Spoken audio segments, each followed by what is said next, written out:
Hello guys, welcome back to the channel. In today's video, I'm going to show you everything you need to know about Sea Anemone Pet and Grow a Garden game of Roblox Summer Event Update 2026.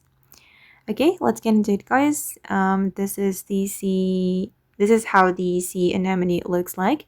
And before I show you its ability, I'm going to show you guys how you can get this pet. Okay, if you want to get the pet, you need to participate in this high tide harvest event. And then from this event, you will have chance to get the coastal egg, this one. And you will have 55% chance to get the sea anemone. And I've unlocked it, so I'm going to show you what this pet can do. Okay, it says all active summer type pets gain an additional 2.446 XP per second. Okay, so it can give your pet additional XP, but only for the summer type pets. And it's a rare pet, guys, in a Grow Garden.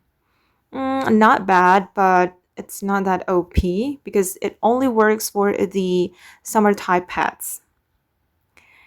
And okay guys, that's all about the Sea Anemone pet from the Grow a Garden Summer Event Update 2026. I hope this video will be useful for you. Thank you so much for watching and bye!